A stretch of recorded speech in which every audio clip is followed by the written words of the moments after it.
of the Emperor! Finish this!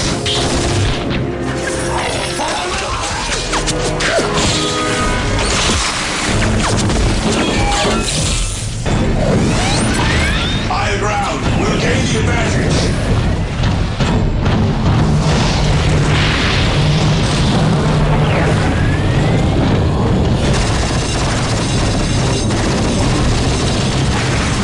Continue the assault! Reinforcements are coming!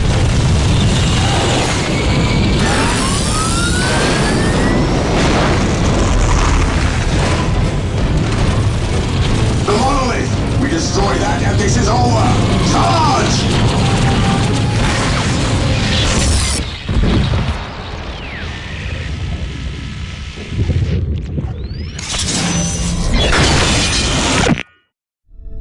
The planet Cronus. Beset on all sides by the tides of war, this once quiet colony became a savage battlefield.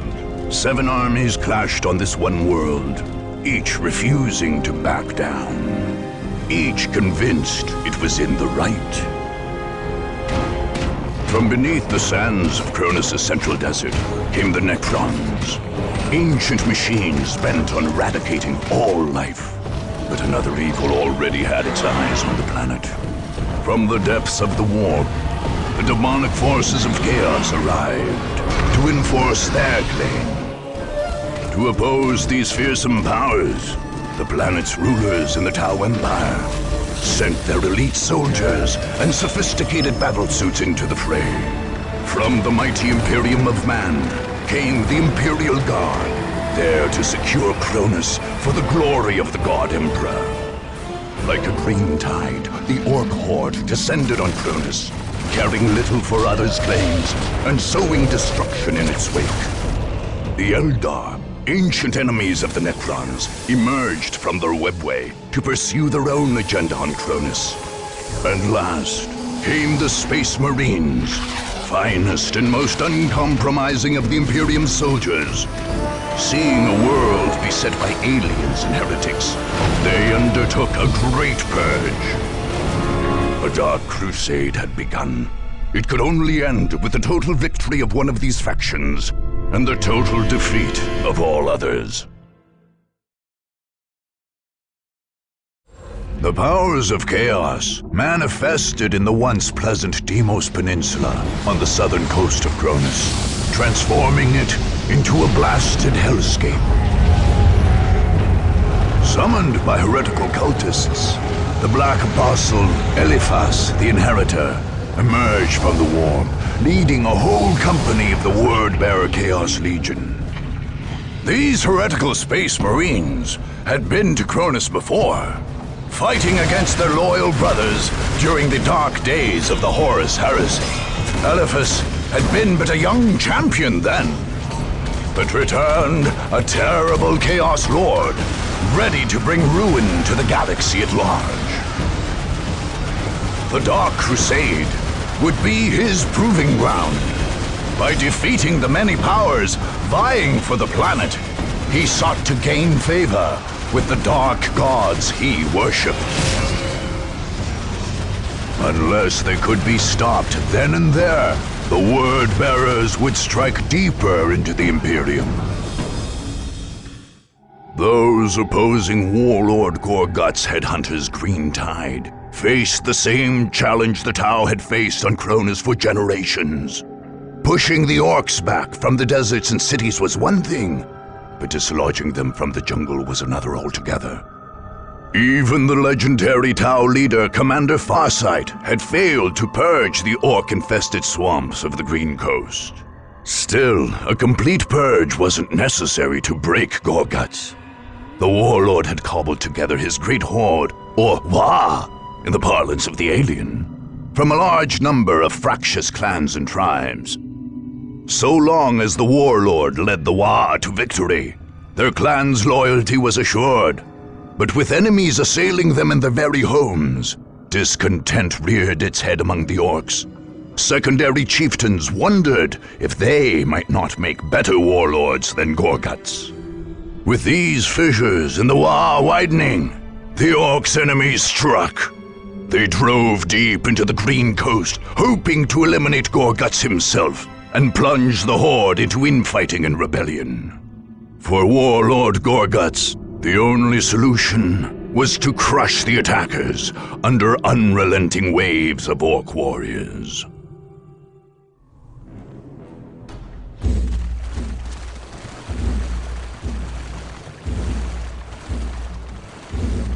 You think you can sneak about without me boys seeing ya?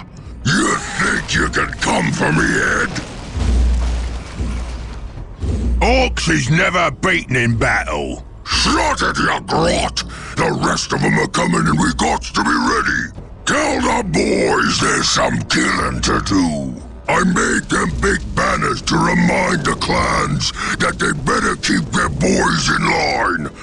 I don't want no squigheads looking to fight me when the enemy's right here. Gorguts is the war boss. Got it, you mudsuckers? This here voicey box let him talk to you. So open your ears. Listen up, you grots and squids. They's coming for us like we some kind of human kids. But we ain't. We's the Orks, and this here is gonna be one great fight! So get your choppers and your shooters ready, boys, cause there's some killing to do. Head Crushers, you ready?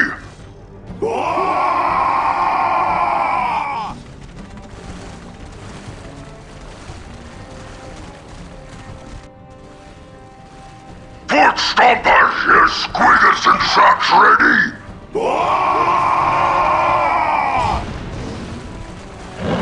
Burner boys, you wanna fight?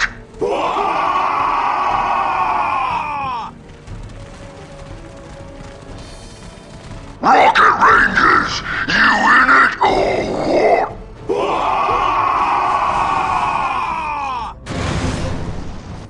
And what about yous, Quick Mix? You gonna let these other runts get all the good fighting done? That's right, we gonna crush 'em all. This here is a right and proper war!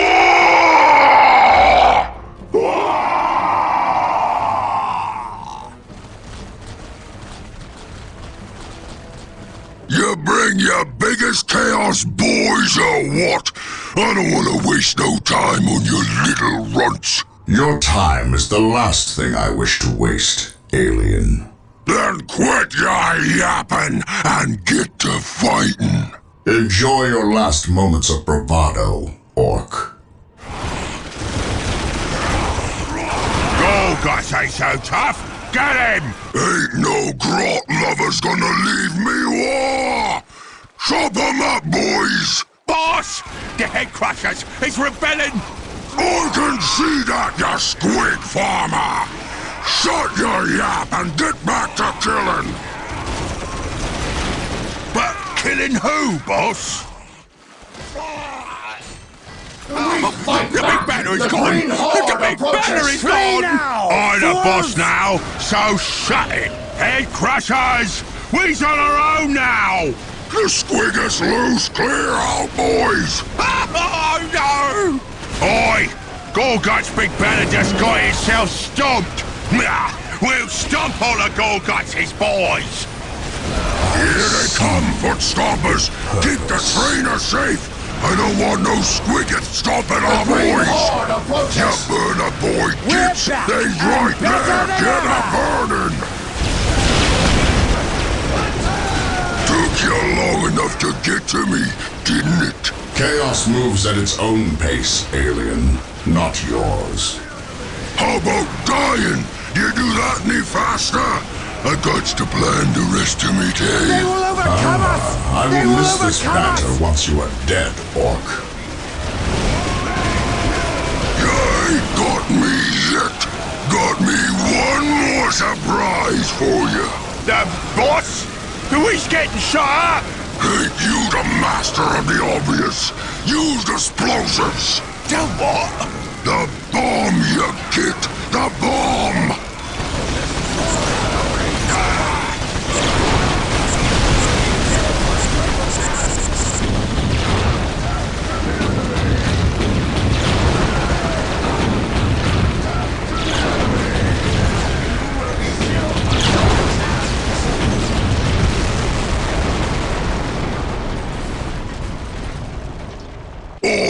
have your tunnels dug and ready. You sure is smart, boss. Shut it, you git! I got me a whole war to rebuild. Now get me the gawk off of this here planet. The massed Orc clans threw their full might against the tide of the Word-bearers. But in the battle between heretic and alien, the blasphemers triumphed. Indeed, as is their way, the forces of chaos sowed dissent and conflict among the Orcs. The once unified band of Warlord Gorguts fell into fractious infighting just when he faced the warp-powered heretics. The slaughter that ensued was of epic proportions, but Eliphas the Inheritor's true objective was simpler. The Black Apostle recovered from Gorguts the skull of Krull, the Butcher of Lorne 5. This debased heretic had led the so-called Blood Legion of Khorne and faced the Imperial Guard's 412th Cadian Regiment. Eliphas claimed his severed head for Khorne's Skull Throne, obtaining in this way the favor of the most terrible of the Chaos Gods. When the tide of war turned against the Tau, they faced attack in their stronghold in the city of Asharis, renamed Tashin by the aliens. The aliens were well entrenched, however, and ready to mount a vigorous defense.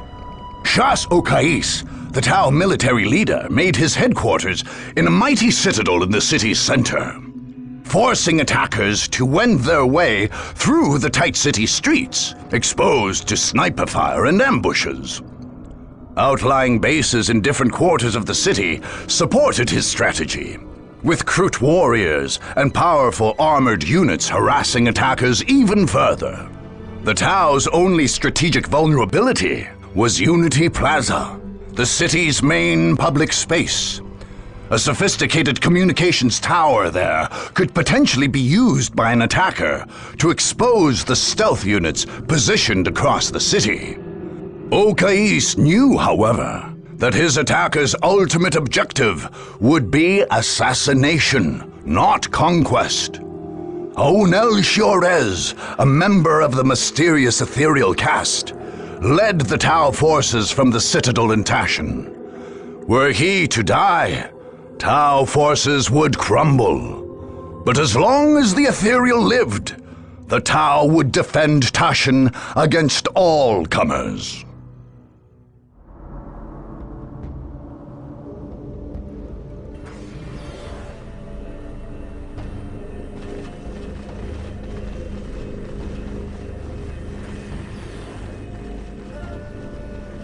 Okais, are the troops ready?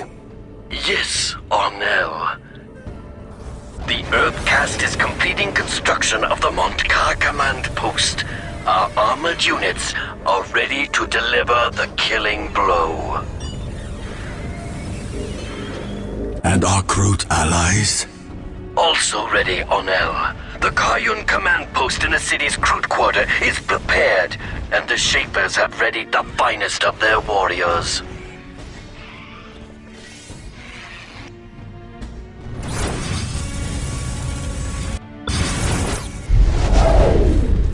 Stealth teams are taking position across the city, ready to strike where the enemy is weak.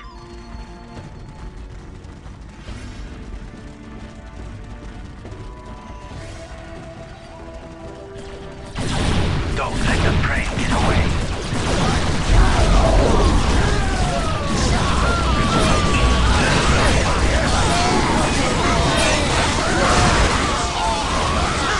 Strike teams of fire warriors and Kroot packs will defend the streets and meet the enemy head on. Excellent, Commander. Patch me through to the troops, please. Soldiers of the Fire Caste, Kroot and Vespid allies, today we stand as a bulwark against the selfish, the soulless, and the mad. Today we must drive back our enemies from our city and from our world. Today for the greater good, and we will triumph! Your mad crusade must end, sorcerer. The only madness is in failing to see the power of chaos. I see only a deluded tyrant. Then, by all means, allow me to show you the truth.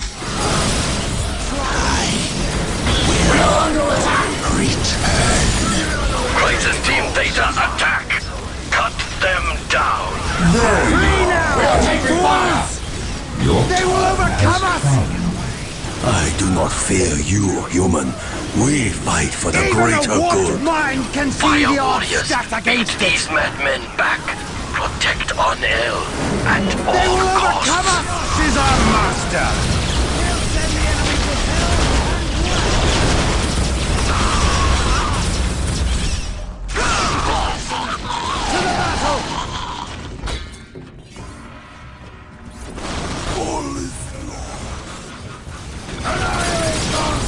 Onel is dead. We cannot win. Fall back, now! All forces, fall back. Evacuate the city.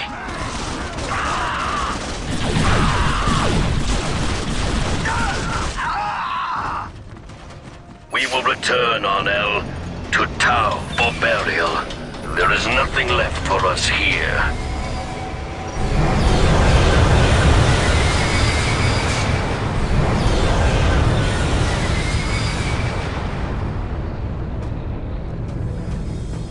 Eliphas the Inheritor's defeat of the alien forces of the Tau Empire led to a twisted parody of inquisitorial practices. The Word-Bearers celebrated the death of Onel Shorez and pointed to the Ethereal's demise as evidence of the falsehood of Tau idols.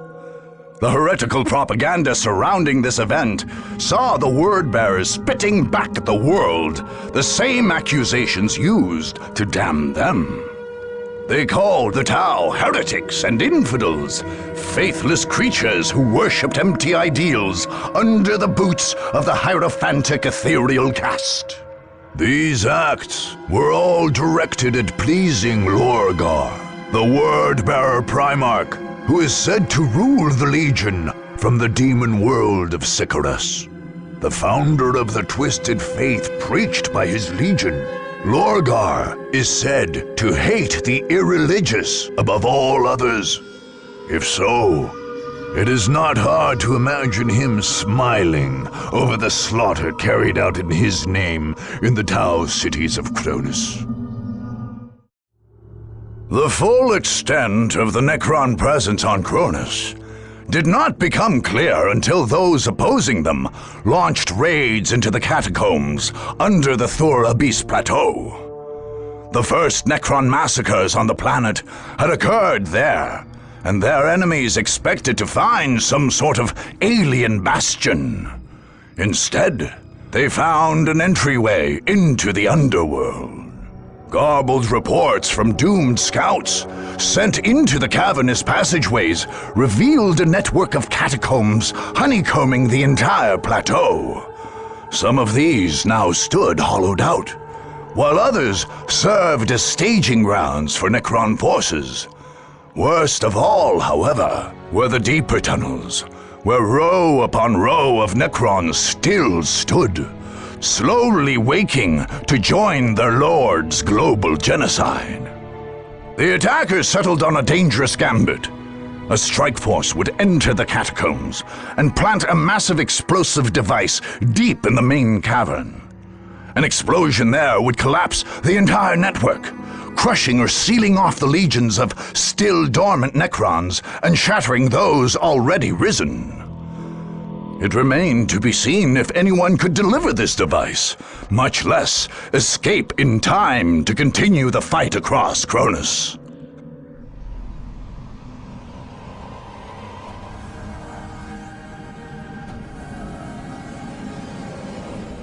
The gods have forsaken us!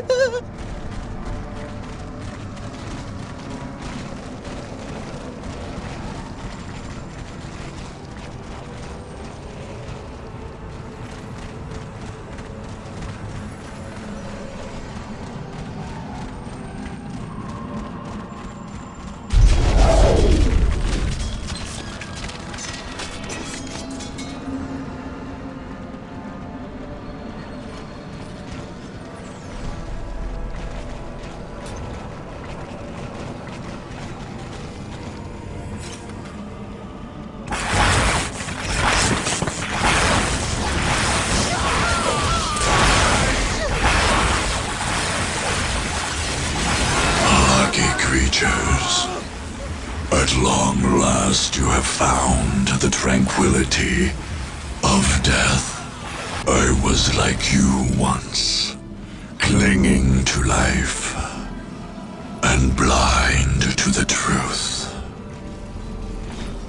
When I uncovered the truth, I too shuddered and paled with fear. Deep in these catacombs, I was remade. Here, my brethren slumbered for eons, while the living grew like weeds. My lord knew this day would come. He had plans for us all. We would purge this world once more.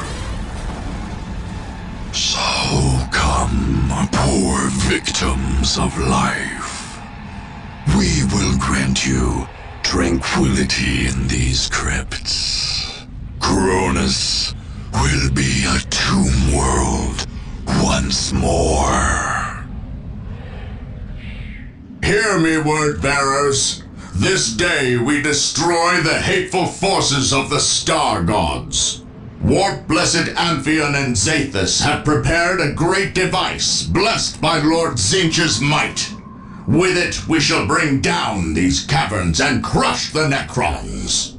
I will deliver this great artifact into the bowels of these caverns myself. Guard my advance and my withdrawal.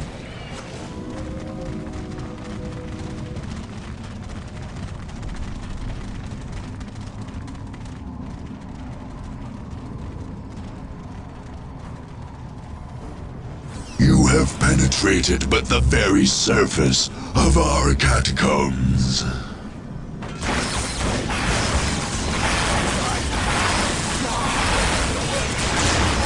More and more of us rise from the depths with every passing moment. I go. Beating Sanity is for the weak. Their bones.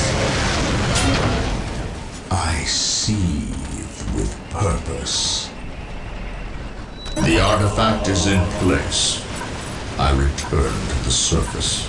Protect my escape route at all costs. The ground. The weak fight back! We are under attack!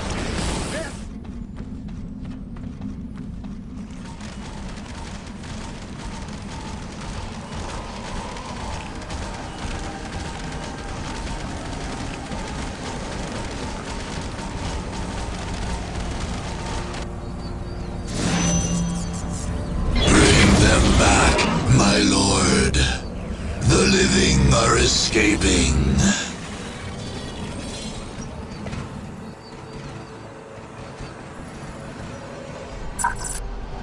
My lord, the living have...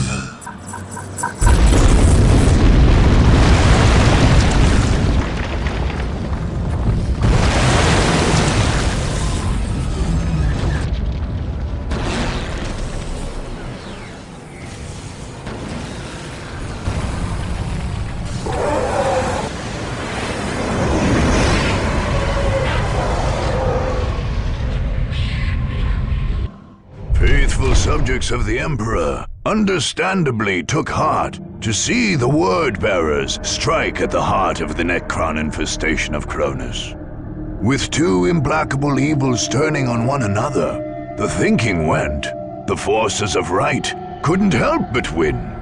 Unfortunately, Eliphas the Inheritor would emerge from his victory in the Thur Abyss Plateau, more dangerous than ever. Imperial commanders could not guess that the Necrons held strange technologies and artifacts that were as hateful to the powers of chaos as they were to life itself. By shattering the basalt monoliths and unholy archives of the Necrons, Eliphas was striking at one of the only forces, other than the God Emperor himself, able to push back the ruinous powers. In so doing, he not only removed a threat to his power, but gained the favor of Tzeentch, one of the Chaos Gods of the Warp. His Dark Crusade would carry the sanction of the God of Sorcery from that day onward, making it all the more unstoppable. Upon arriving on Cronus, General Lucas Alexander became Governor Militant and set about reclaiming the planet for the Imperium. When his enemies launched attacks on his capital, he prepared to repel them with extreme prejudice. Experts in planetary defense, the men of the Imperial Guard were heavily dug in and fortified in Victory Bay. Any attacker would face well-armed and well-supplied soldiers, backed by powerful armored columns and artillery positions. The Guard's only real weakness was its morale. Although most soldiers served honorably, the men of the regiment's 5th Company had proven less than stalwart, and were placed under command of Regimental Commissar Anton Gebet in a forward base on the northern shore of the Victoria River. Without Gebet's whip, the company and its base would surely fold. Other companies took position in forward bases in more sensitive areas, ready to drive the enemy off. Still, determined attackers could overrun those positions. Governor Alexander remained confident, however. Indeed, any opponent who made it past his forward positions would find themselves staring down the barrel of the massive Hellstorm cannon of an Imperator Titan.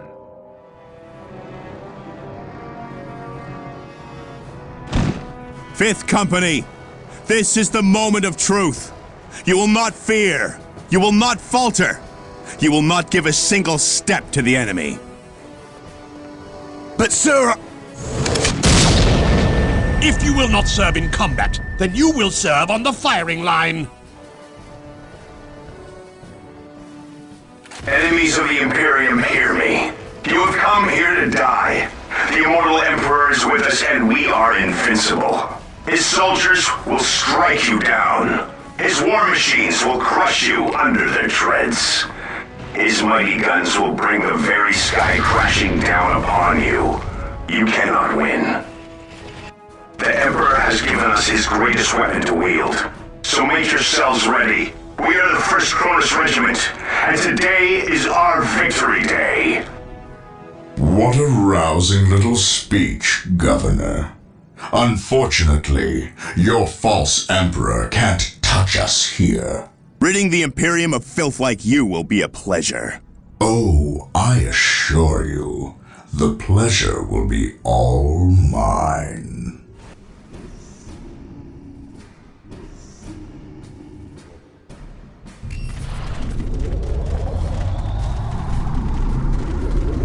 Go, go, go!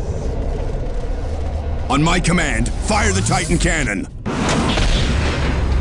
Fire!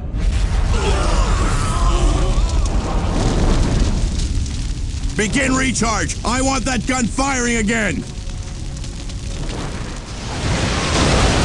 The Titan cannon power grid is under attack. Redirect fire to protect it and initiate repairs. I will ease our machines, Peg. Just keep it online, Tech Priest. The power grid is gone, but the Emperor is still with us. Give them hell, men! Swear. The false Emperor has failed you again, Governor. Perhaps it's time to embrace a new deity. Never. The Emperor protects. Oh, we'll soon see how well he protects you. Even the warped mind can see beyond everything, and better than ever!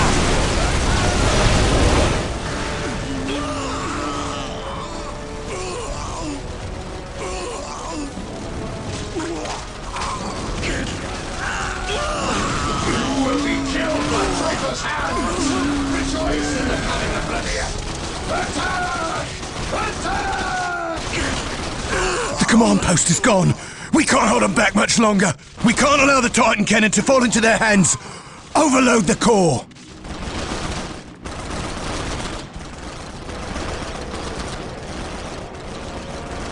For the Emperor!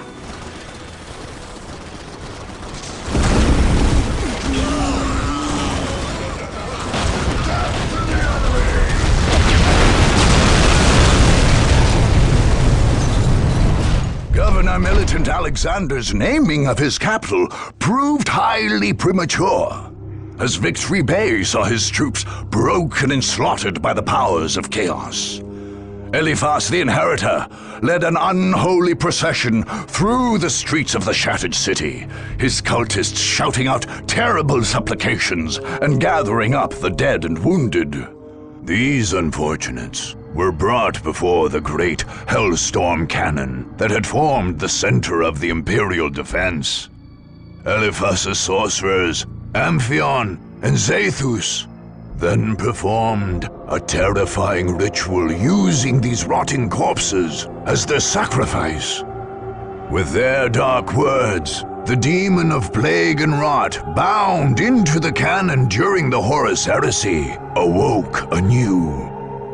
The Word-bearers celebrated this day as that when their new crusade obtained the support of Ner'gul, the Chaos God of pestilence and decay.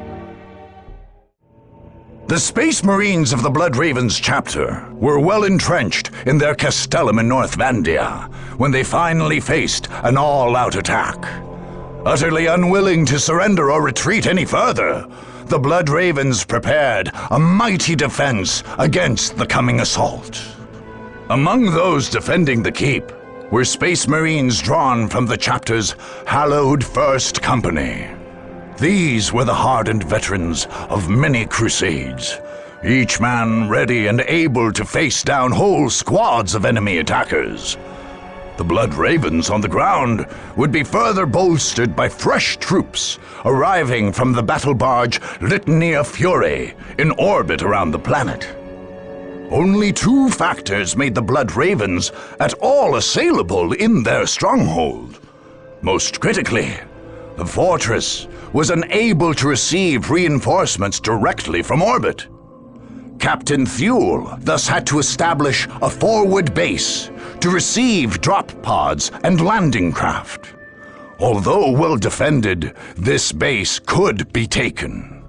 Secondly, the Space Marines had established their base near ancient ruins, which the Ravens claimed held relics of great importance to the chapter.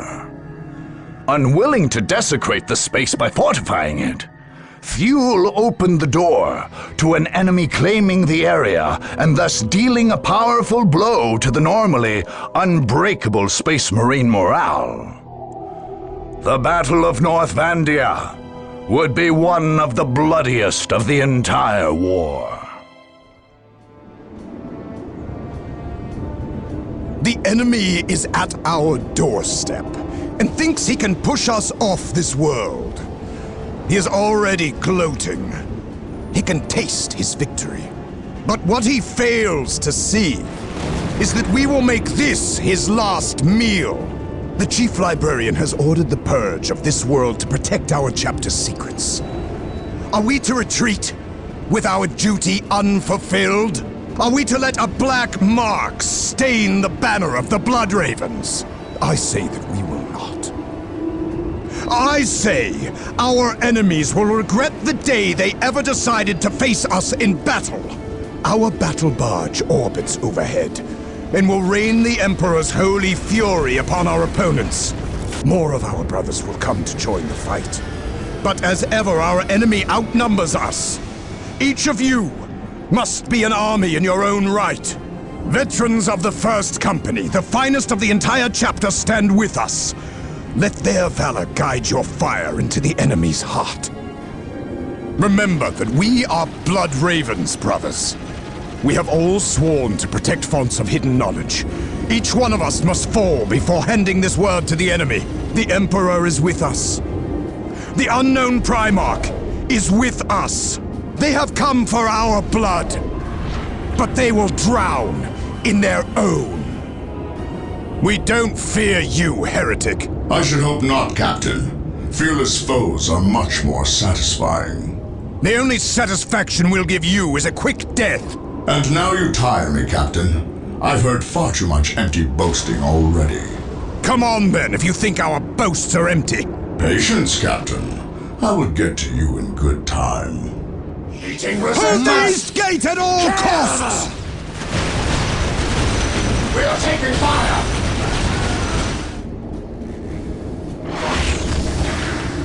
Reinforcements have arrived! To battle, Blood Ravens!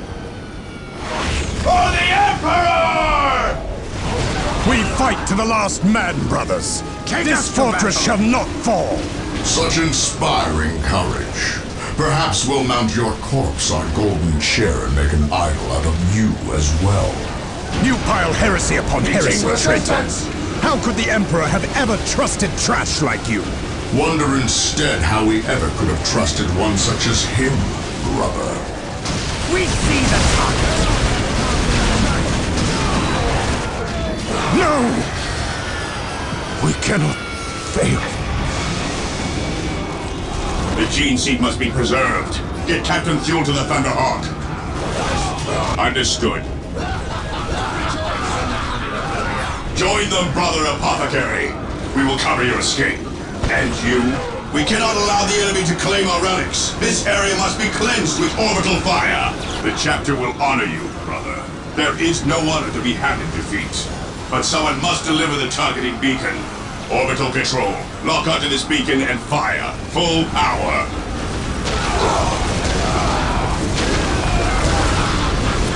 The Word-Bearer's victory over the Blood Raven Space Marines was a terrible blow to the Emperor's faithful. The Ravens fought nearly to the last and blasted the landscape with orbital fire, rather than see their relics fall into heretical hands. But their sacrifices ultimately seemed in vain. Indeed, Eliphas the Inheritor saw North Vandia as the site of his most critical victory. Mad preachers took to the streets of Cronus' cities, claiming that by breaking the Blood Ravens, the Word-Bearers had obtained the personal sanction of War Master Abaddon for the Dark Crusade. It was never clear why the deaths of Blood Ravens, a chapter whose history does not go back to the Horus Heresy, would be especially pleasing to Abaddon. Nevertheless, the forces of the Word-Bearers fought with a new and terrible certainty from that point on. Eldar rely on stealth and trickery where others trust in direct force and valor. An ancient and debased people, the aliens only sully their hands in battle when they have no choice. When the Eldar's enemies at last tracked down their hidden base of operations in Tyria, the far-seer Taldir turned to a strategy of trickery. In this, she followed the ways of her ancient and deceitful race. Her forces were centered on a great reinforced hill in a remote, frozen area with very limited access. To cut off these access points, the far-seer lured Cat's Paws to Tyria.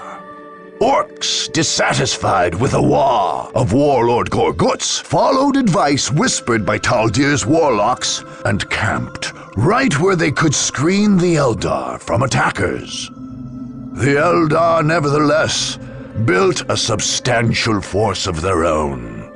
Advanced webway gates allowed them to ferry troops from the Wraith ship hiding behind a holofield somewhere in the Cronus system. But these same gates were the Eldar's great weakness. If attackers could take and hold them, Taldir would be cut off from reinforcements and any hope of escape. Alone and outnumbered, the Eldar would be caught in their own trap.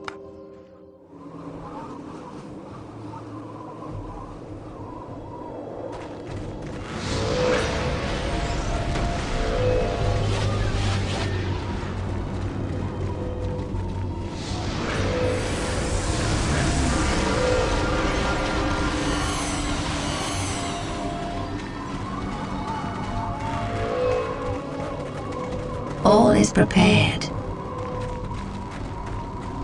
Excellent. Exarchricanus, take your warp spiders to their positions and then return to the Aspect Shrine. We are on our way. You have doubts, Harlequin? I trust in your vision, Taldir of Oathway, but to stand surrounded by primitives, makes me uneasy. I understand your distaste, but Eldar rely on speed and stealth. We are not made for entrenched positions.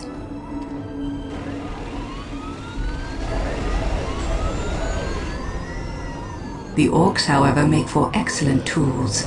They will keep the supply roads closed and our true enemies weak. And if these attackers defeat the Orks? I do not doubt they will overcome our cat's paws, but it will cost them. And in their weakened state, they will face the wailing doom itself. The Seer Council has named the young king.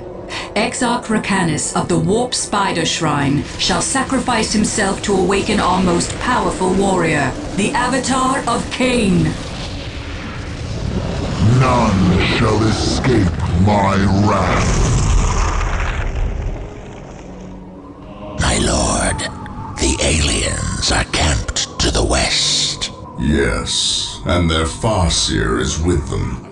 If we take her, We are under attack! the rest will fall. We see the target! Return to the main base. Let our enemies fight amongst themselves.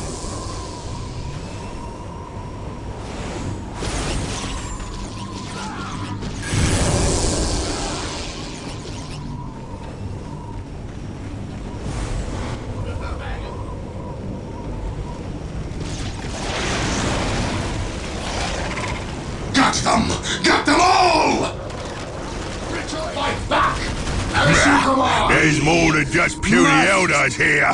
We was right to split off from Gorguts' lot.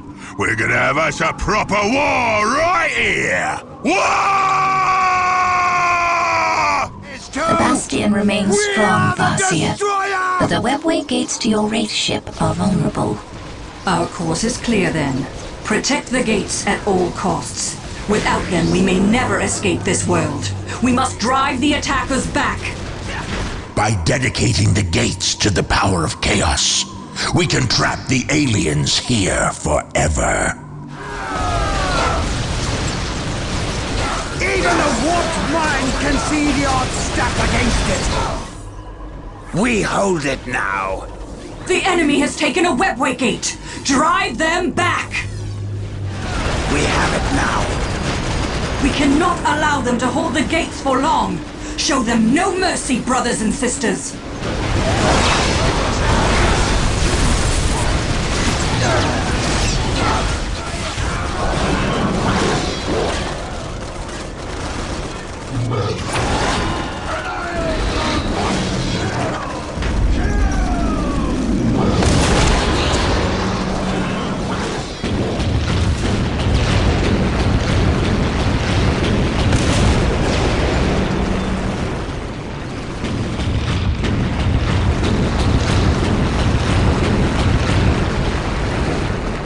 The webway is closed to us now. We are trapped on this world. The Avatar of Cain has fallen.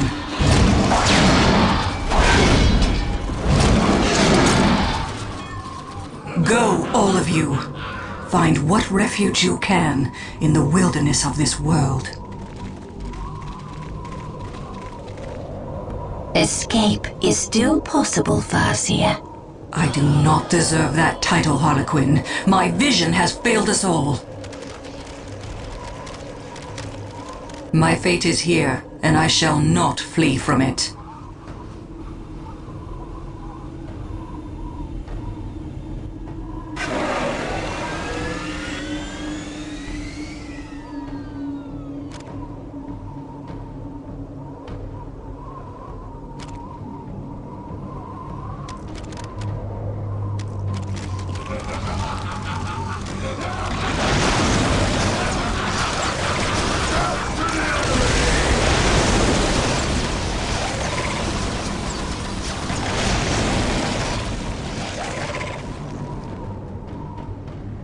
The Eldar of Craft World Ulthway came to Cronus pursuing their alien agendas, but in the end did nothing but feed the power of the Chaos Lord Eliphas the Inheritor. Despite her use of Orkish servants and even a rival Chaos cult, the witch Taldir was unable to hold back Eliphas's forces, who cut her off from her vessel and subjected her people to the most terrible of fates. To celebrate his victory over the Eldar, Eliphas had his men crack open all the aliens' waystones. According to the black texts circulated after this dark day, these eldritch gems held the souls of the Eldar, keeping them from feeding the powers of chaos.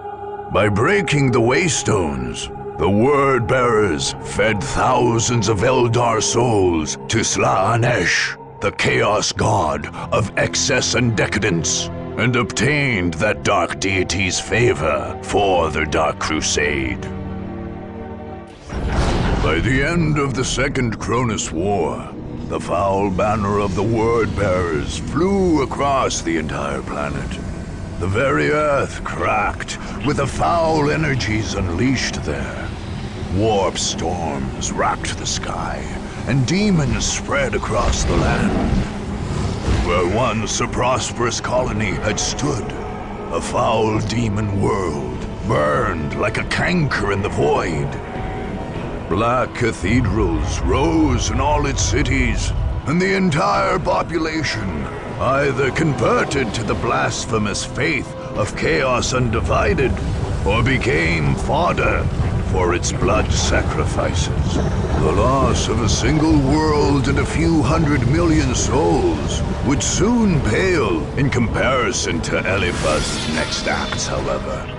Soon after his final victory on Cronus, sorcerers called forth legions of demons and other foul beasts, while chaos fleets appeared from the warp. Cronus became the launching point for a campaign of conquest that would cut through much of Ultima Segmentum as it drove toward Holy Terra itself. The war for Cronus was but the dawn of the Imperium's darkest day.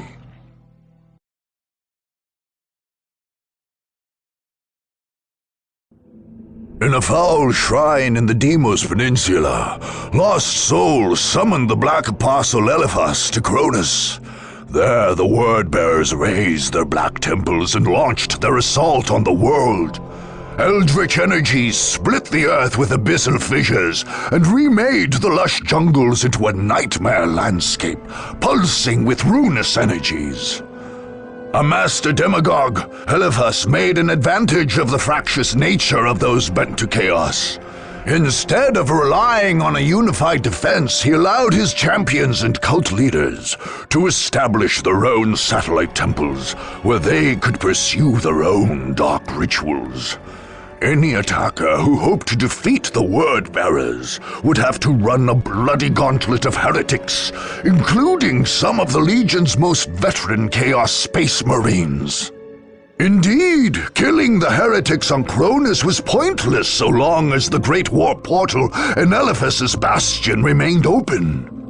The dark spells of the sorcerers Amphion and Zathus maintained this massive rend in the fabric of creation, granting Eliphas endless reinforcements.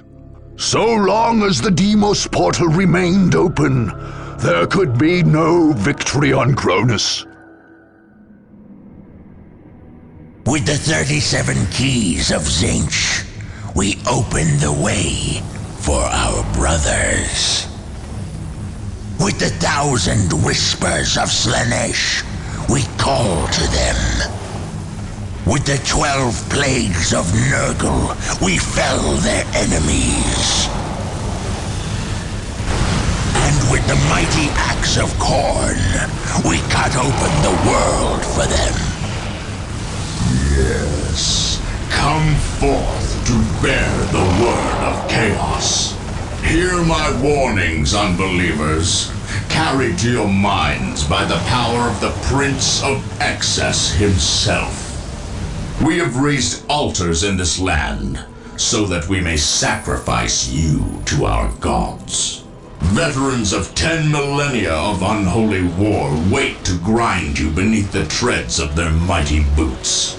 The chosen of Khorne hunger to add you to their bloody tally. The Blood God himself has marked this land and will claim your skulls for his throne. There is no hope in opposing the inevitable. Put down your arms, unbelievers, and bow before the forces of chaos undivided. They reject the word of chaos, my lord. The faithful here are not strong enough. It is a poor shepherd who blames his flock, Apostle. This failure is yours and yours alone. No, I will not go to the Basilica of Torments again. Fear not, Apostle. The Basilica is reserved for those who may redeem themselves. No. No! You will have no such chance.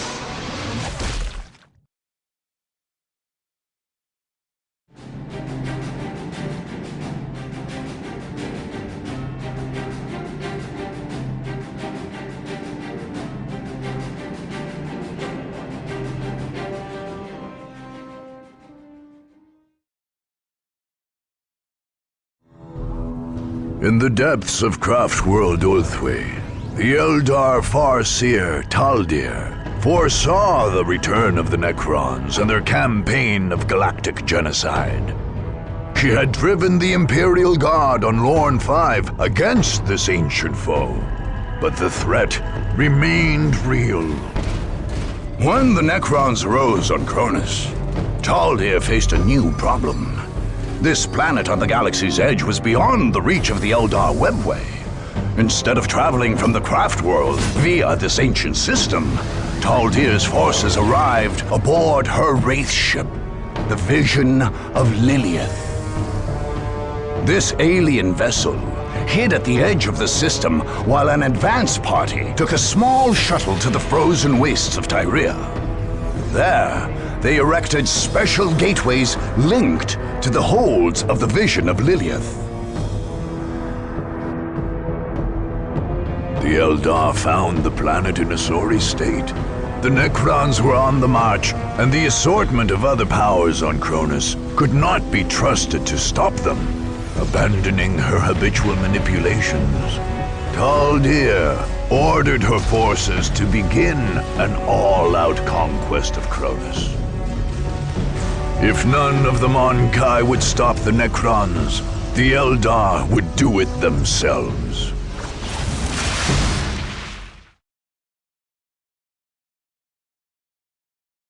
The Eldar assault on Asharis pitted speed against speed and stealth against stealth.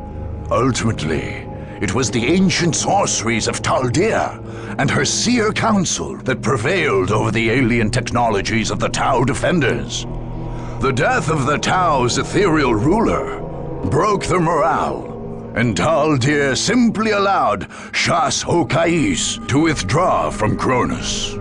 The Eldar showed utter contempt for their enemies, and simply left Asharis to its fate once the Tau had withdrawn. In the wake of the battle, humans freed from centuries of alien bondage took to the streets and exacted some measure of justice upon the Tau civilians left behind. Revenge led to madness, and soon Asharis was ablaze. Farseer Taldir having as much concern for the lives lost there as a man might for the ants under his feet. The Eldar assault on North Vandia broke the back of the Blood Raven's presence on Cronus. Not only did Taldir's forces kill many of the finest warriors in the chapter, but they claimed many of the relics the Blood Ravens were so anxious to hide.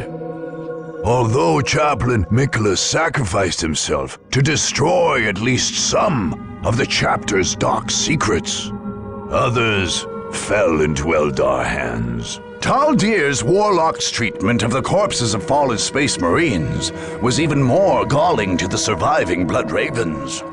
As if expecting them to be the source of some pestilence, the alien sorcerers incinerated every last blood-raven body left in North Vandia.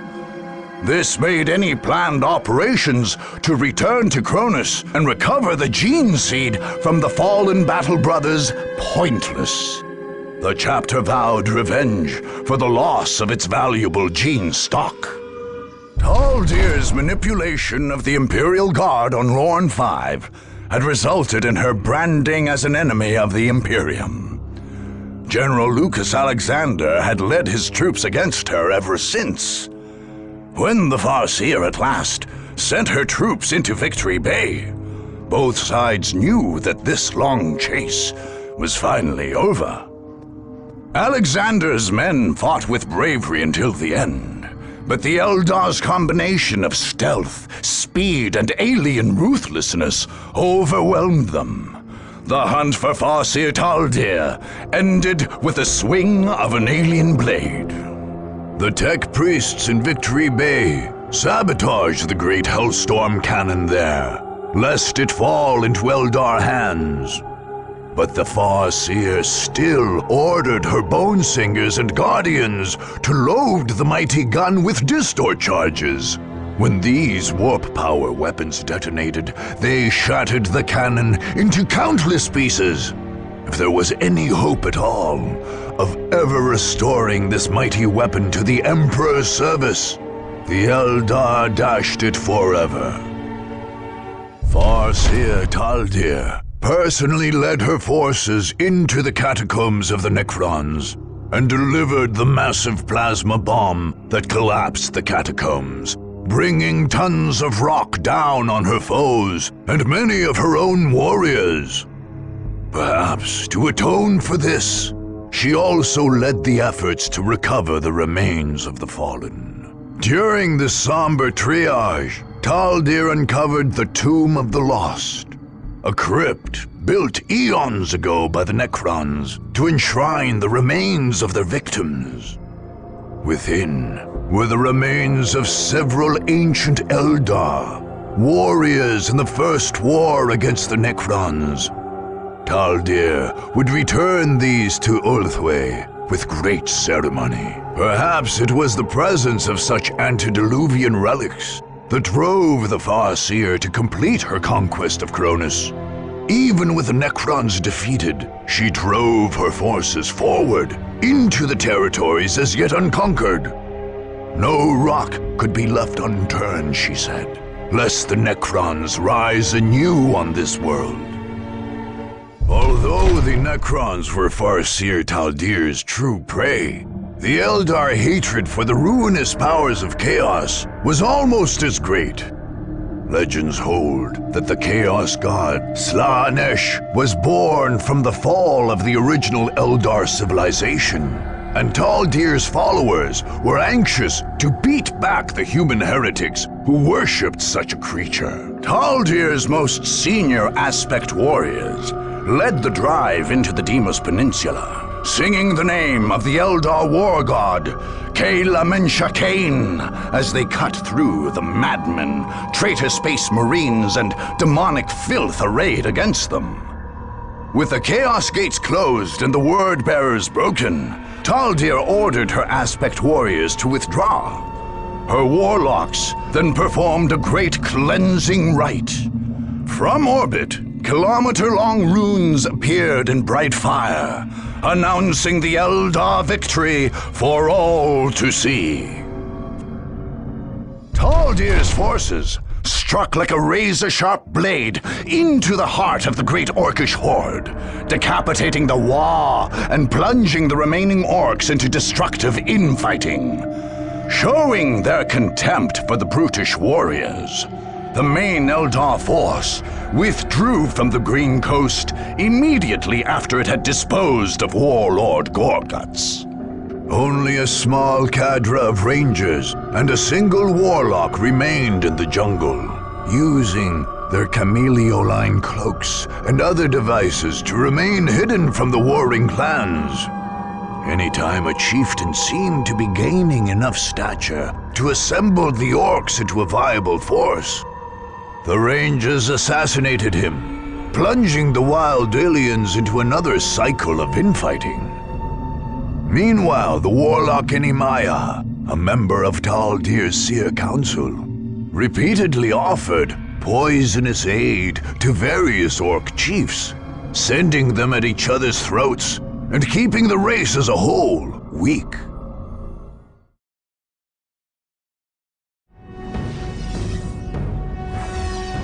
The alien mind is strange and mysterious, and Farseer Taldir proved this once again upon her conquest of Cronus. The Eldar had broken all who stood before them, driving back men, alien, and heretics alike. Cronus was theirs. However, instead of securing their hold on the world, or enacting some final gambit, they simply vanished like the ghosts of legend. The Eldar returned to their ship, the Vision of Lilith, which evaded all attempts to track its exit from the Cronus system. Taldir left behind her a planet in anarchy, littered with the corpses of her enemies, and destined to become a lawless backwater for centuries to come. Perhaps that had been her intention all along. Perhaps Cronus itself, and the warlords who might have arisen there, were the threat Taldir had long foreseen and finally defeated. The truth, like the Farseer's ultimate fate, remains a mystery.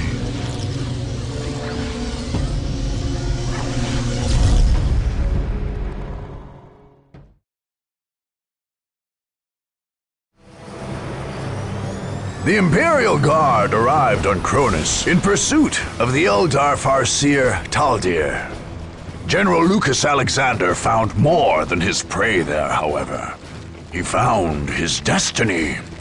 General Alexander claimed the abandoned city of Ironworks Bay as a base of operations and found there the massive Hellstorm cannon of an Imperator war titan. Tech priests had brought this fearsome relic to Cronus millennia ago, soon after it was cut from a heretical war machine during the Horus Heresy. When the general reported his discovery, the Imperial Guard's high command issued him new orders. He would secure the Titan's gun, along with any other relics of the tech priests, and would then return Cronus to the Imperium of Man, ordering him to drive out the aliens and heretics besetting this world. Segmentum Command named Alexander Governor Militant and created the 1st Cronus Regiment from his ground forces. The new governor quickly renamed the city itself Victory Bay, making it his new planetary capital, while his men adopted the sobriquet of Liberators for their regiment. When the Blood Raven's Space Marines began the purge of Cronus, the Governor Militant refused to retreat. His orders were clear. Regardless of the demands of the Space Marines, the Guard would fight the Blood Ravens along with all the other invaders.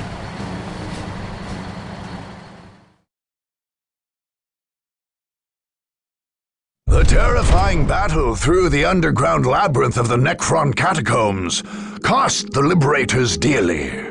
The implacable foe claimed scores upon scores of lives, notably wiping out 4th Company's 2nd and 5th platoons. But when the smoke cleared from the great detonation which collapsed the catacombs, a great cheer arose from the survivors. In several places, the ancient structures of the Necron tomb world emerged from the desert. Father Martel, confessor to the governor and the de facto archdeacon of Cronus, ultimately condemned these as heretical blights, which continued to corrupt all those who spent time near them. Governor Militant Alexander took his words to heart and had his men use further bombs to reduce all ruins to rubble or bury them under tons of sand. Despite the legions of aliens he threw against the Liberators, Warlord Gorguts could not stand against the might of the Imperial Guard. The Orc chieftain's escape would later put a blemish on the victory in the Green Coast. But in the immediate aftermath, most assumed he had died in the cataclysmic explosion that destroyed his encampment. Governor Militant Alexander entrusted the job of cleaning up the now divided Orcs to Captain Gregor Vash's 2nd Company. Vash broke his forces up into individual hunter squads, offering rewards and glory to those units that confirmed the most kills. The Ogrins under his command took this contest to heart and collected massive piles of Orcish skulls for themselves. The company commissar eventually forbade this practice as incompatible with the Imperial creed. He spent some weeks in the Medicae Temple after informing the Ogrin warriors of his decision. Certainly one of the most hard-fought. The Imperial victory over the Tau forces in Asharis was definitely the most celebrated of the Liberation Campaign. In the death of the ethereal Shiores and the retreat of his forces, Governor Militant Alexander saw the completion of his dream of once and for all stripping Cronus from the Tau Empire. A military parade through the streets of Asharis marked the victory, along with repeated scenes of sanctioned destruction of the signs of alien occupation. The Regimental Commissariat also established offices in Asharis and other liberated cities where citizens could provide information on those who had aided the alien occupiers. The trials of accused collaborators were rapid and deadly, the Emperor's justice having no mercy for traitors to the human race. The clash between Governor Militant Alexander and the Bloodraven Captain Thule could only end in blood. Both had explicit orders and both were convinced they acted with the Emperor's blessing. Only when the Liberators had driven into North Vandia and leveled the Space Marines' Castellum Incorruptus did the Blood Ravens cease their purge of the planet and withdraw. Although orbital salvos from the Blood Ravens battle barge leveled much of the remains of the base, Governor Alexander directed his men to conduct a careful search for any records the Space Marines might have left behind. Their search was not in vain, and Alexander uncovered records linking the chapter to past visits to the planet, as well as disturbing contradictions in the chapter's history. It seems likely that these discoveries led directly to the Inquisition's probe of the chapter soon thereafter. No amount of trickery or deceit could forestall the Emperor's justice when the Liberators finally tracked Farseer Taldir to the frozen train of Tyria. With the Witch's web gate sealed and her forces crushed, Governor Militant Alexander soon held the Xenofarseer in his hands. Drugged and imprisoned, she would ultimately be handed over to the Inquisition. Taldir's capture meant Governor Alexander's original mission was at an end. However, in a rousing speech before the troops in Tyria and broadcast across the planet, Alexander reminded his soldiers of their duty to return Cronus to Imperial control. Father Martel, the governor's own confessor, blessed this mandate in the name of the immortal God Emperor, and the regimental commissars called it the duty of all loyal guardsmen to push on to total victory. The Liberators' 3rd Company provided the bulk of Governor Militant Alexander's troops during the final assault on the Word-Bearer's Warp Gate. This choice was astute, as 3rd Company had been drawn from the Cadian 15th Regiment and were veterans of several hard battles against Chaos forces on their home world. The men of 3rd Company did their duty admirably, despite having to fight across warp-blasted terrain and face countless twisted horrors. In the wake of the bloody battle, the Company came to be known as the Demon Killers. But scores of men left their lives on that corrupted soil, and many more were maimed and wounded. The toll of the battle was higher still among the sanctioned psychers supporting the troops. The presence of so much unbridled warp energy drove many to madness or to lose control over their strange abilities. The regimental commissariat oversaw the execution of those lost to the enemy. With the last alien bastion broken, Governor Militant Alexander stood as the uncontested ruler of Cronus, and a hero to his men.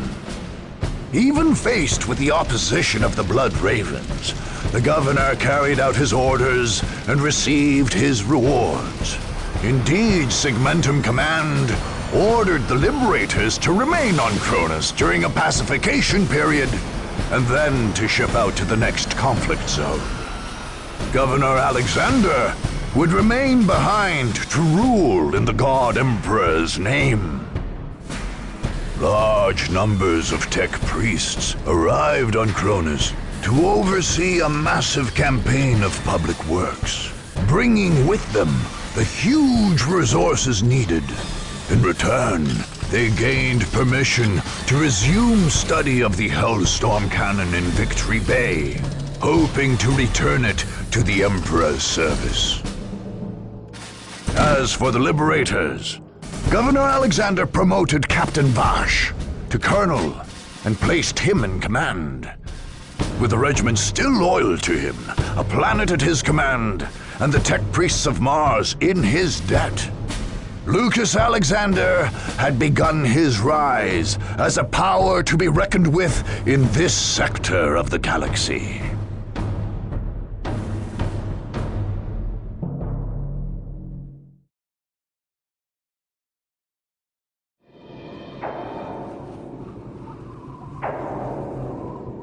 The Necrons had lain buried in the sands of Cronus for eons, having retreated there at the end of a great war only hinted at in the histories of ancient races like the Eldar.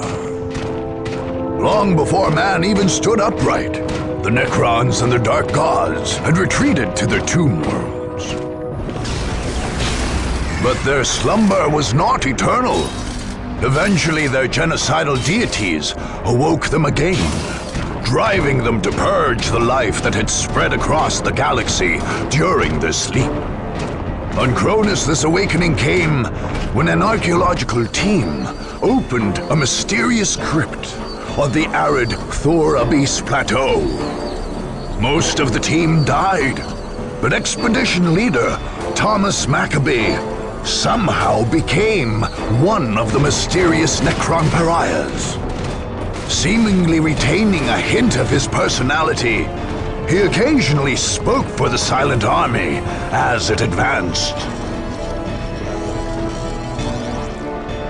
The Necron Lord of Cronus, the most ancient and powerful of the deathless creatures on the planet, promptly launched a campaign of extermination. His loathsome god, the Nightbringer, hungered for the deaths of all those on Cronus.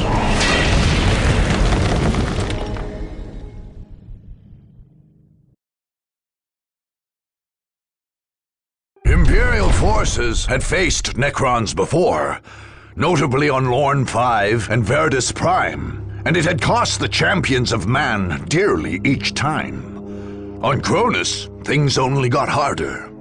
And when the Necron forces swept into Victory Bay, even the raw power of the revived Hellstorm Cannon could not stop them. The Necrons showed cold contempt for the works of man, as they murdered the last tech priests and guardsmen in Victory Bay.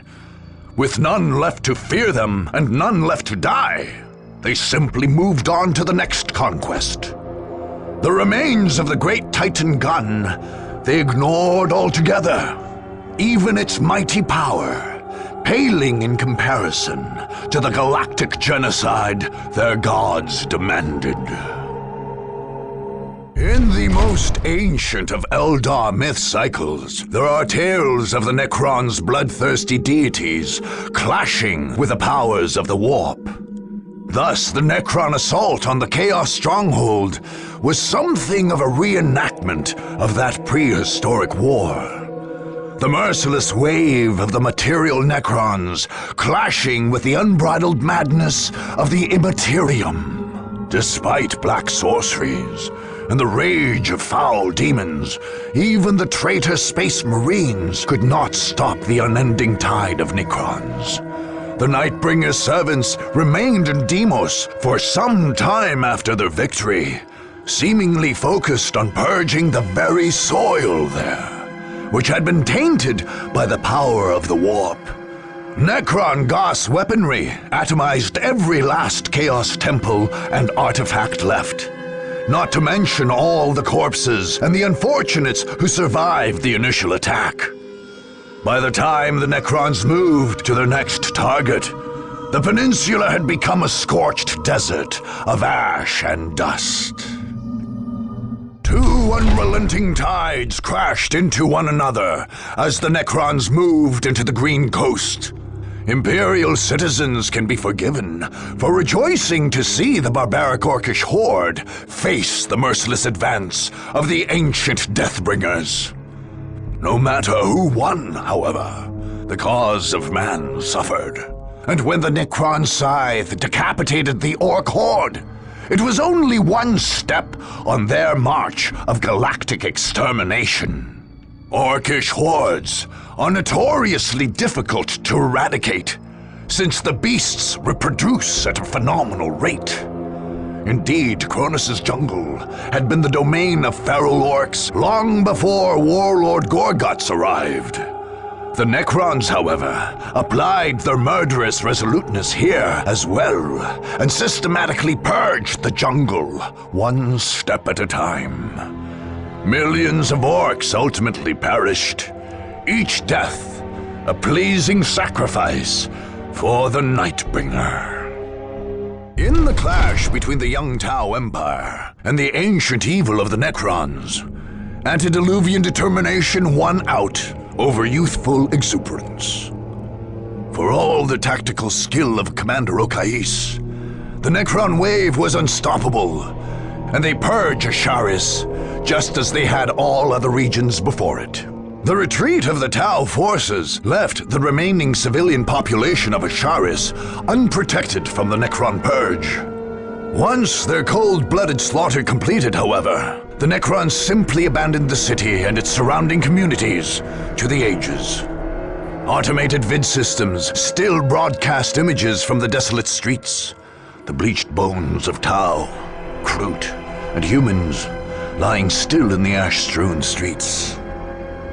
Even the elite of the Blood Ravens could not hold back the murderous advance of the Necrons. The Necrons answered the Space Marines' shouted benedictions with stoic silence and murderous blasts from their Goss flares. The aliens were uninterested in any arcane secrets that might have been hidden in North Vandia, utterly ignoring the scorched ruins of the Blood Ravens' chapel there. Their gruesome warriors flensed the flesh from every Space Marine left on the planet, but left their holy battle armors and other relics to corrode in the harsh weather. Tragically, among the flesh reduced to particulate ash was the gene seed of those Space Marines, dealing a near-fatal blow to the chapter. By taking North Vandia, the Necrons defeated the Blood Ravens on Kronos. But by purging the genetic heritage of all those fallen battle brothers, they may well have destroyed the whole chapter. The Eldar had come to Kronos specifically to face the Necrons, and when the Deathless Army marched into Tyria, they got their chance. For all the lauded foresight of their Farseer, however, the Eldar were unable to stem the Necron tide and fell under the power of their weapons. The dreams of Craftworld Ulthway came crashing down under the metallic heel of their ancient enemies. The Necrons directed much of their energy to destroying the various wraith-bone structures left by the Eldar. This eldritch material is said to emanate directly from the warp, which seems to have offended the Deathless Warriors even more than the existence of life. The thin spires built by the Eldar collapsed as gas flares and alien blades cut them into their atomic components. Only when the works of Farseer Taldir were blasted to nothing did the Necron tide move on.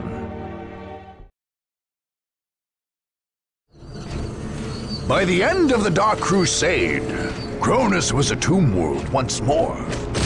Just as the marching Necron armies cut down all their opponents, so did other fiendish devices work on the planet's very ecosystem. Scarab swarms scoured the lush jungles of the south and the fertile plains of the north, while pulses of loathsome energy killed even microscopic bacteria.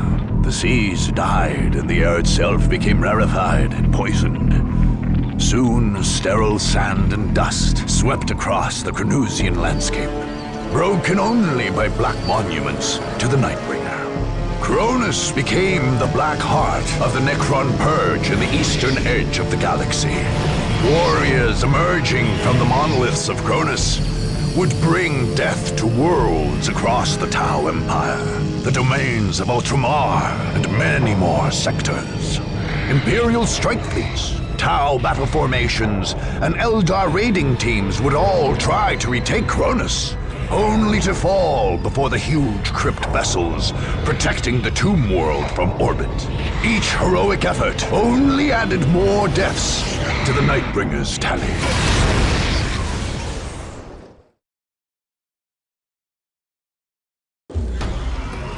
Driven from Lorne 5, the Orc war boss Gorgut's headhunter managed to return as a greater threat still during the Dark Crusade. He formed a new warband from Orc freebooters and pirates and others pushed out of the Lorne system and set about raiding worlds on the outskirts of the Tau Empire, gaining resources along the way. When Cronus sent out desperate calls for help against the Necrons, Gorguts sent his forces to strike at a vulnerable target. Gorgut's war fleet dropped out of the warp only to find Imperial and Tau fleets squaring off above Cronus. The Orks lost several ships, but the clashing fleets were unable to repel the large number of rocks Gorguts threw into the atmosphere. These massive landing ships, made from converted asteroids, smashed into the Green Coast and unloaded their bands of Orc invaders. There, Gorguts brought the local feral Orcs to heel and set about his conquest. The Wa had come to Cronus.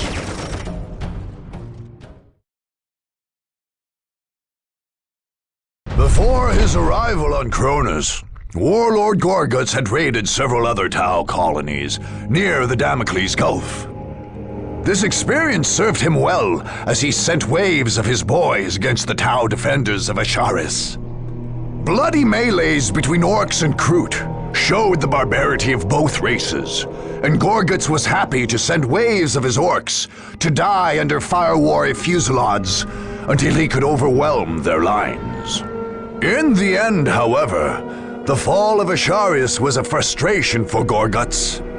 With the Tau forces retreating and taking the corpse of their ethereal with them, the Orc warlord was denied the gruesome trophies he loved so much. His frustration at not having Aunel's skull was epic in scope, and Gorguts is said to have personally eviscerated the Orcs who actually killed Aunel, blaming them for not securing the ethereal's corpse. This outburst of pique, after a great victory, won Gorguts the name of Rage Screamer. The Blood Ravens chapter had faced more than a few Orc assaults over its history, notably smashing the Great Horde on Tartarus.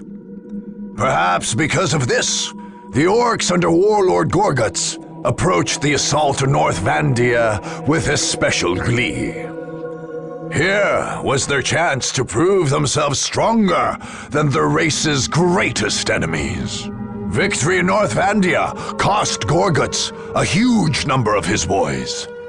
But the Warlord was happy to pay the price. Gorguts himself mounted 2 helmeted Space Marine skulls on his gruesome boss pole, and his followers emulated him. Many Knobs and other larger Orks who survived the battle mounted Bloodraven helmets on their weapons or wore them on slings as war trophies.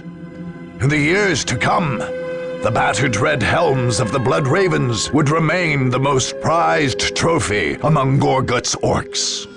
For himself, the Warlord celebrated his victory by taking on the name Gorguts Bloodspiller.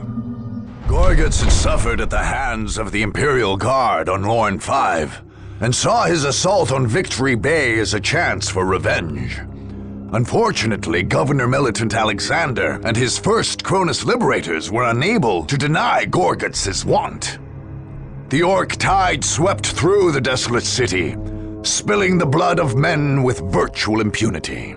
When the smoke cleared, Gorguts and his Orc mechs faced the remains of the Great Hellstorm Cannon, severely damaged by the desperate last acts of the Tech Priests of Victory Bay.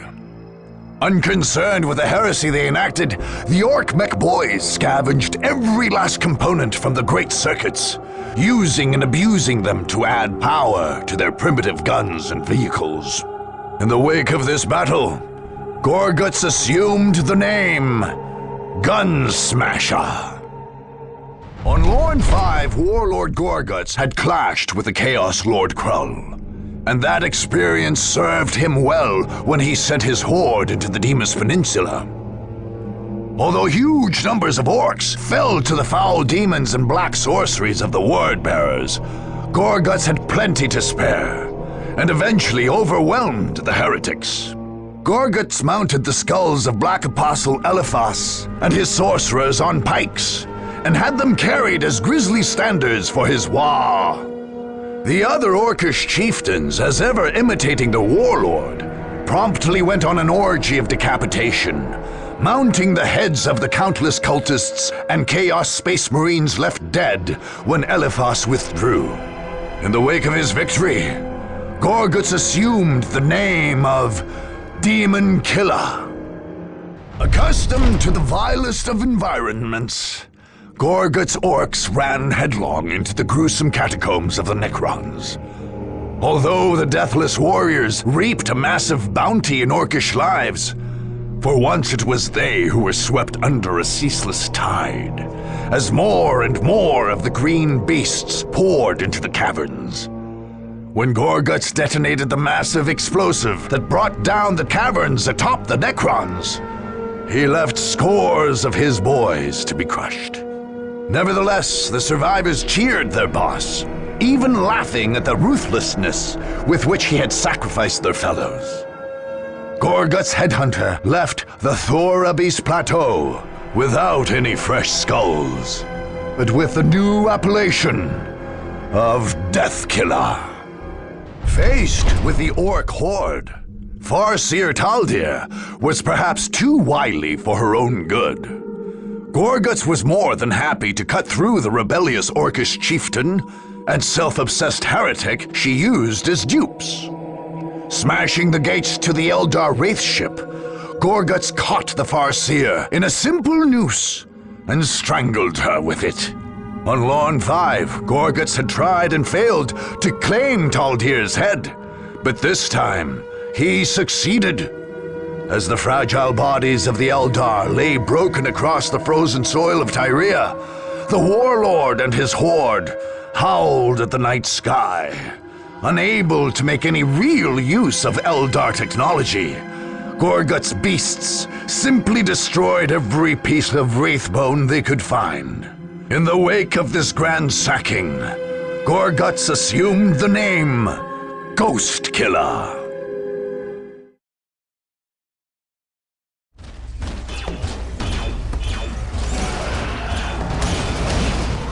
With the last enemy beaten, Gorgut's horde reigned supreme on Cronus.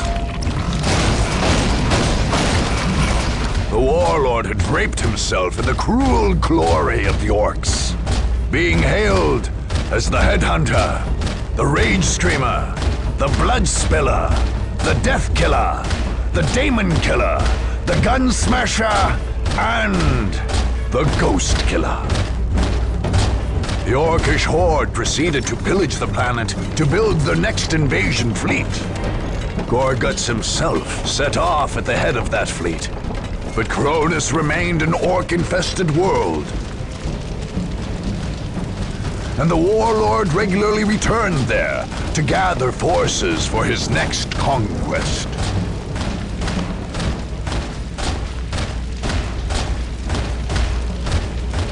With such a fertile base of operations, the warlord would cut a swath through the Imperium's eastern fringe and the Tau Empire for years to come.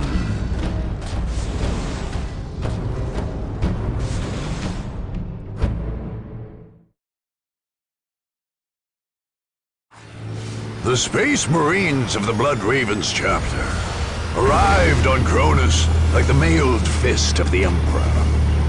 Acting under orders from his chapter master and chief librarian, young brother Captain Davian Thule ordered the Blood Ravens to carry out a thorough purge of this world.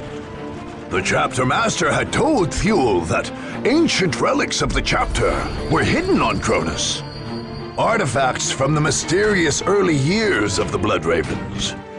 These sacred items could not be allowed to fall into alien hands. Captain Thule ordered the withdrawal of the Imperial Guard forces stationed in Victory Bay. But Governor Alexander flatly refused to pull his men back. Thule judged the governor a good man, but had little choice but to send his Space Marines to battle the governor's troops, along with all the other powers on Cronus. The Blood Ravens' willingness to fight soldiers of the Imperium did not go unnoticed. Whispers began that the relics on Cronus were more damning than holy. Only the war's victors would be left to decide the truth of the matter.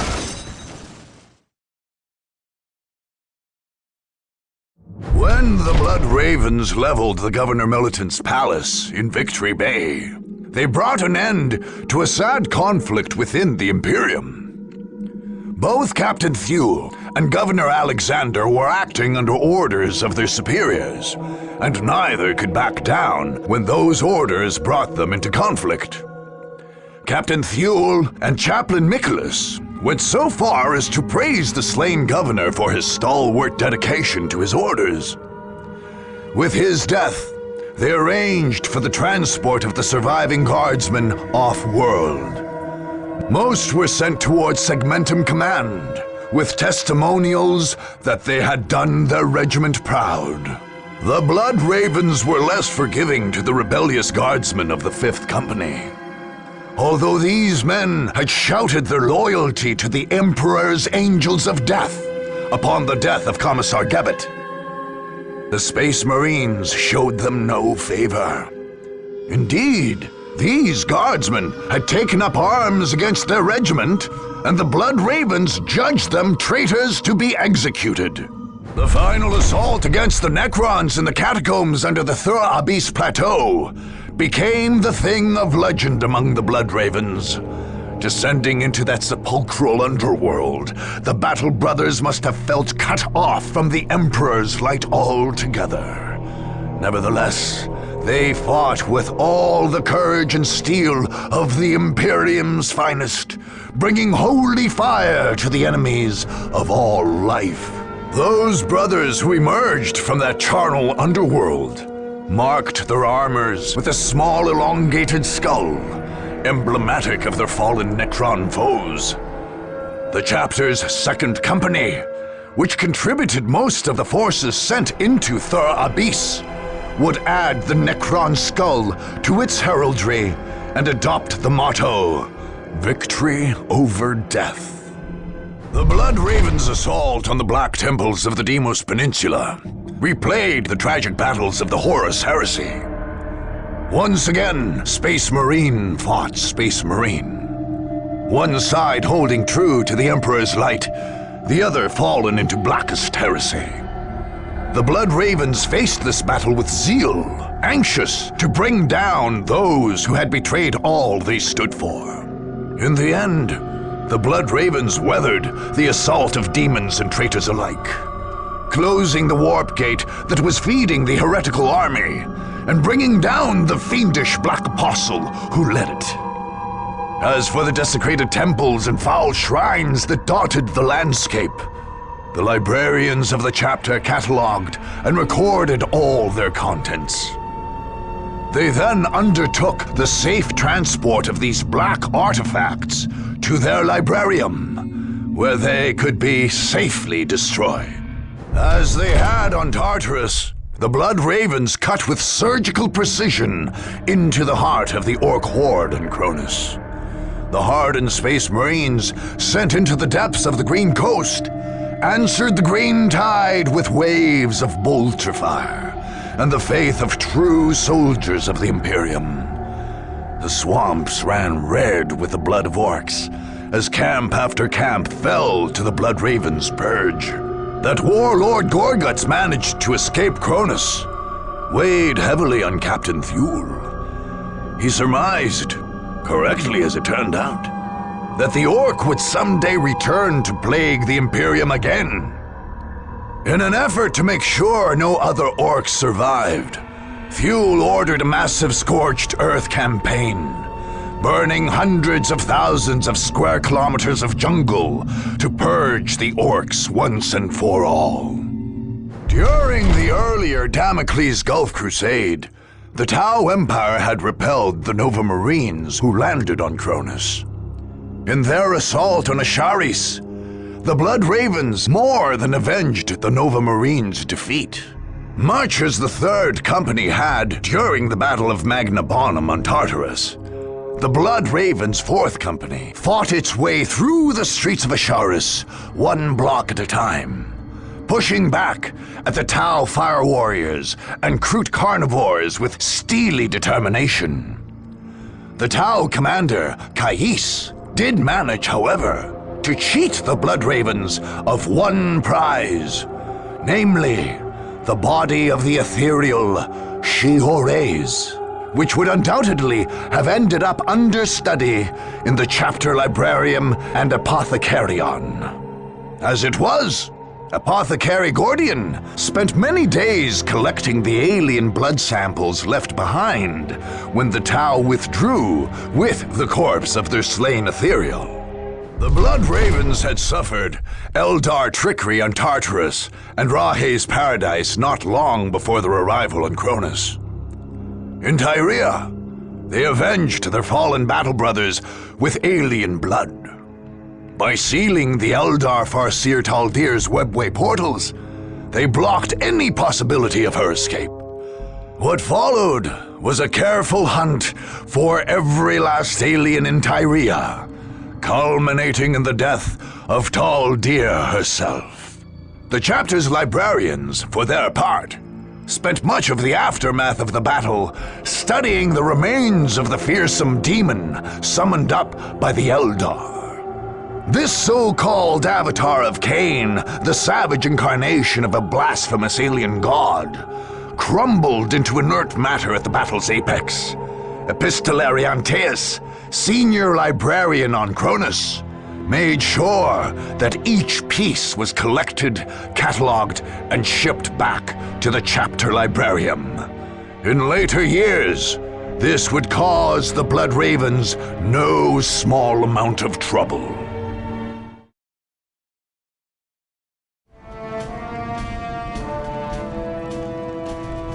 After many long and bloody battles, the Blood Ravens finally completed their purge of the planet Cronus. The battle barge Litany of Fury remained in close orbit, imposing a strict prohibition on any visits to the world, while the Fifth Company maintained the Castellum Incorruptus in North Vandia. The Imperial Guard Segmentum Command lodged protest for the Blood Ravens' actions, reporting them to the Inquisition. The Blood Ravens successfully defended their actions, convincing their interrogators that General Alexander should have bowed to the Blood Ravens' orders and withdrawn. Nevertheless, the Inquisition kept a watchful eye on the chapter, for the rumors of hoarded relics never fully abated. Likewise, many in the Guard's command structure never forgot the blood shed on Cronus. And indeed, the darkest time in the chapter's history began soon after the war's end.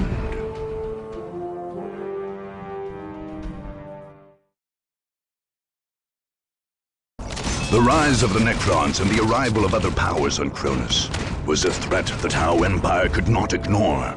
With their doctrine built firmly around the so-called greater good, the Tau could not tolerate seeing a thriving colony taken away from them. The Ethereals, leaders of the Empire, responded to the distress signals from Cronus by sending some of their best and brightest to retake the world. Aunel Shiorez was among the most lauded of a new generation of the ethereal caste. He would be responsible for restoring proper order to this wayward world. With him came the military leader, Shas Okais, a student of the teachings of Commander Puretide. Okais brought a massive force of Firecast warriors, as well as auxiliaries from the Tau's allied races, the Kroot and the Vespid. Tau ground forces landed in the city of Tashin, or Asharis, to use its true Imperial name. And from there began the crusade to retake the planet as a whole.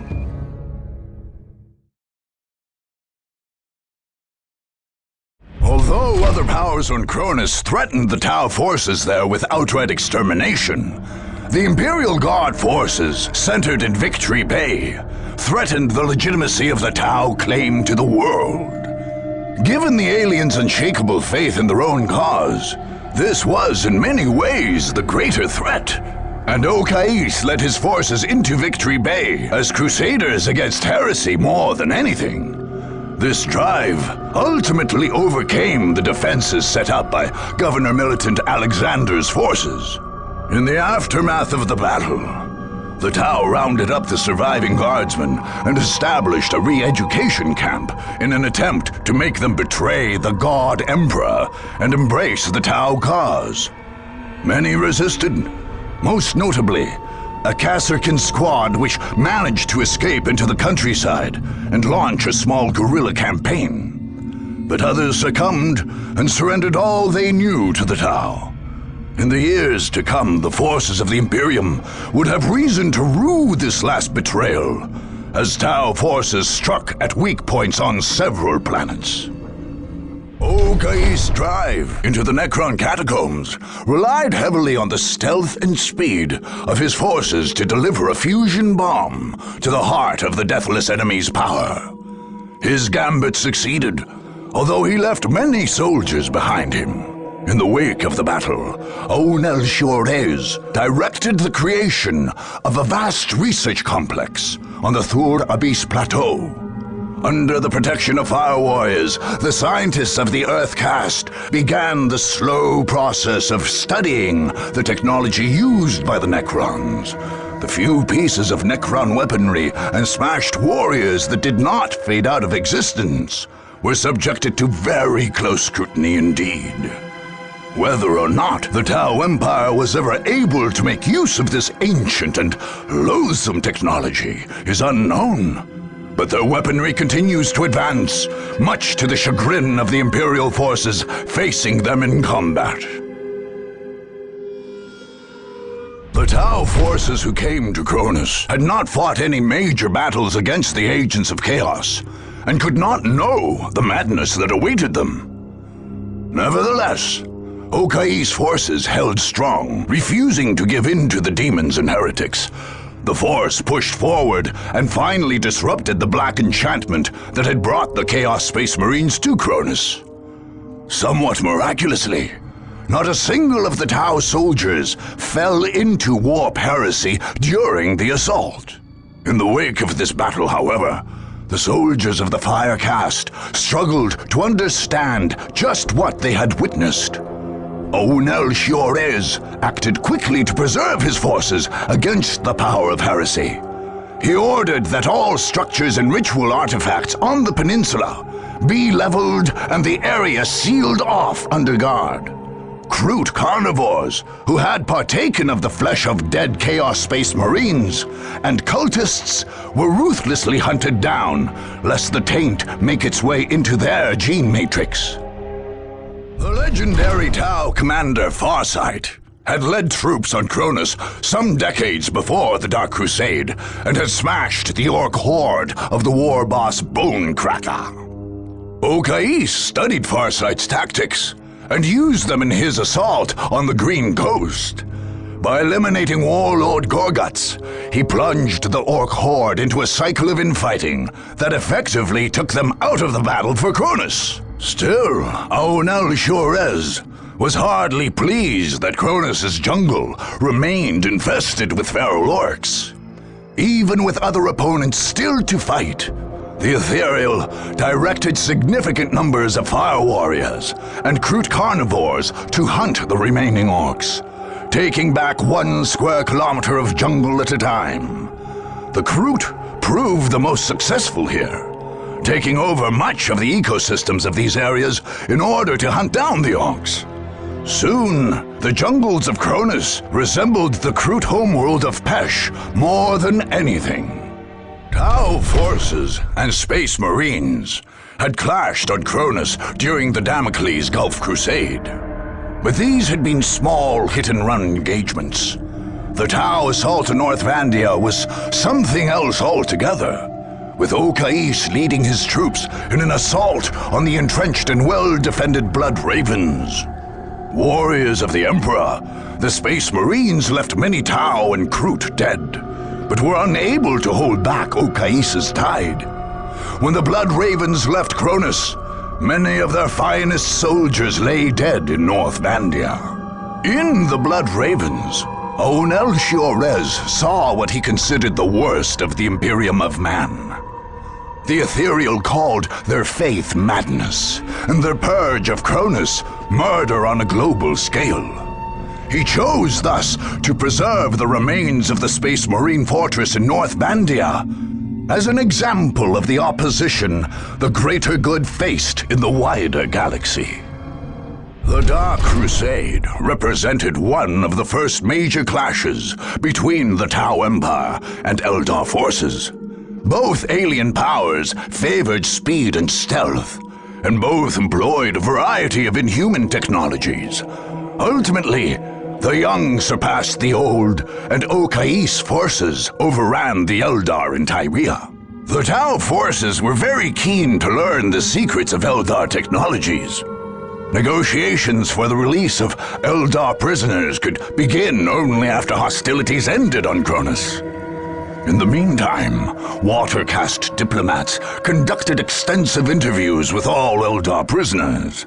Earthcast scientists, meanwhile, dissected and analyzed the technologies of the Eldar. Although the Tau quickly analyzed Eldar laser and shuriken weapons, more esoteric weapons like the warp-powered distort cannon and the nature of the wraithbone material used in so much Eldar construction proved much harder to crack.